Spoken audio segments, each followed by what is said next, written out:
l'Euro et puis lors de la FIFA Arab Cup.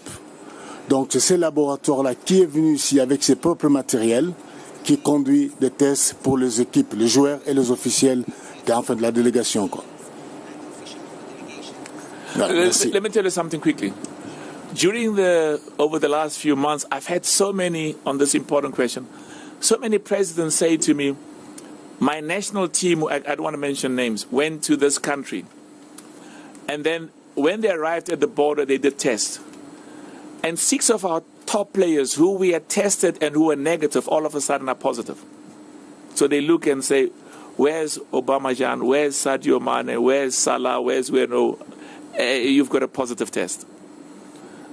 So to make sure that there's absolutely no doubt about the independence and the impartiality and the legitimacy of the, I'll come to you, just hold on. Of these tests, we gave it to an independent party organization, and which the SG correctly said, really they are amongst the best in the world. And let me say something else. You know what is weird? Some of the highest, because the players when they land here, every player when you land here, you get a test. And it's weird, but many of the positive tests, which resulted in some of the best players in the world not playing, is because they were in some parts outside Africa. And they came here with a high amount of COVID, being COVID positive. And Unilab picked it up. And of course, some of them said correctly, no. There's something wrong with this test because he comes from this wonderful country, there's no COVID. And we said, and then there's an issue, do you have another test? And so I'm just saying that we actually found that in terms of the test, the results that we had initially, that those who came from, I don't want to mention where it was, many of the nations went there, had a high degree. And those who came from other parts of Africa, in fact, were very negative. Anyway, yes, Veron.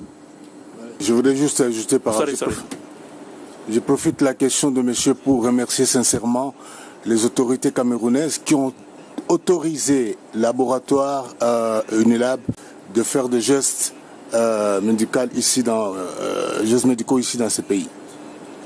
Voilà. Yeah. And I also must be careful because as much as there are things that annoy me and that I want changed, that I don't give a message that demotivates and demoralizes.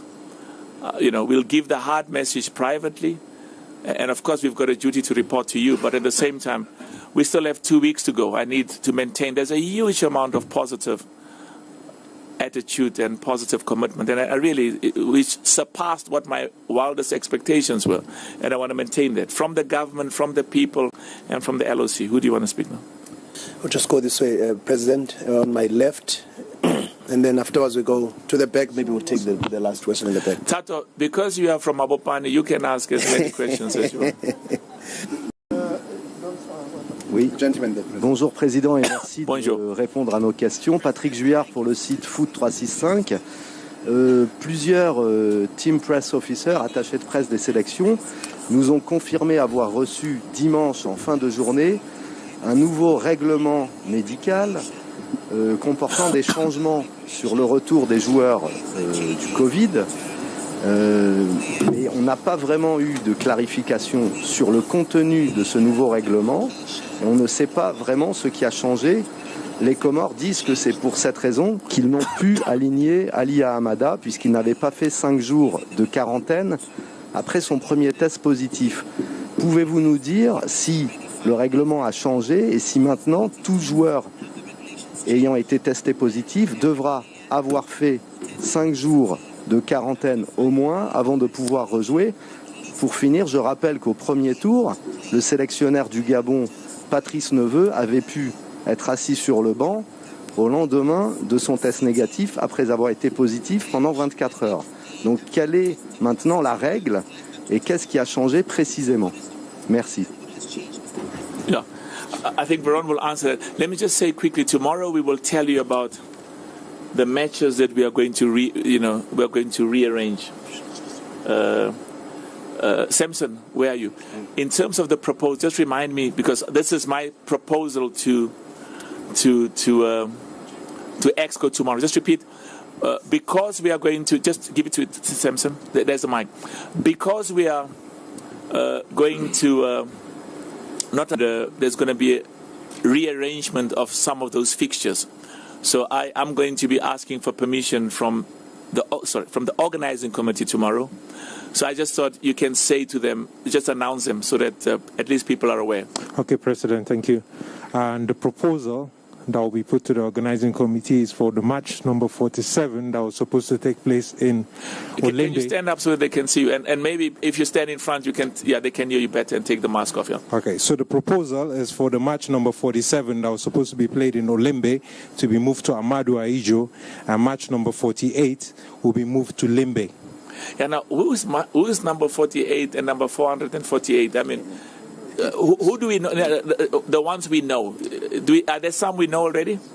Because we know one team, or we don't know the others. We don't know the others. So the match number 47 is the winner of match number 43, which is between the winner of Côte d'Ivoire and Egypt versus the winner. My Egyptian relatives were saying they were going to win, and the Côte d'Ivoire relatives said, no, they are definitely going to win. And the second team is the match that will be played today here in Ahmadu Ahidjo, Morocco, so Malawi. Just repeat again, match, because people don't understand. Match number 47 that was supposed to be played in Olembe will be moved to Ahmadu Ahidjo, which is going to be between the winners of the match today between Morocco, Malawi, and the match tomorrow of Côte d'Ivoire and Egypt. So instead of it being played in Olembe, it will be played in Ahmadu Ahidjo. Okay. Is that the only thing? That's the only thing. And then the match number 48 will be moved to Limbe. And this one is the match that involves the team between Senegal and Cape Verde, or the winners of Mali, Guinea Equatorial. Yeah. Okay. So just this is the advice I've received, and I've also sought the guidance of my vice presidents, and we'll be putting that tomorrow to the organizing committee for them to, and in fact, we're already sending out some of the notices today. Okay. So I just thought to alert you. Sorry, Brown. Ok, merci, Président. Merci, Monsieur, pour votre question. L'état du Gabon dont vous parlez tout à l'heure, je n'ai pas connaissance de ça. La commission médicale a décidé de réajuster le règle. Une de ces règles qu'il a réajustées, c'est après avoir été testé positif, après 5 jours, on fait des tests cardiovasculaires. Donc, ça fait 5 jours. Après 5 jours de confinement, si vous êtes négatif, on fait des tests cardiovasculaires pour pouvoir vous permettre de jouer. C'est ça juste l'ajustement qu'ils ont fait. Mais ce qui était plus important, c'est faire ces tests cardiovasculaires, parce que après Covid, on ne peut pas laisser des joueurs aller sur le terrain comme ça et puis il y a des problèmes cardiaques. C'était juste ça. Mais le jeu de l'entraîneur gabonais, je ne suis pas au courant. Merci. Yeah. Okay, now I hope you can hear me, the lady who's translating. You are doing such a wonderful job. Can you hear me? Yeah.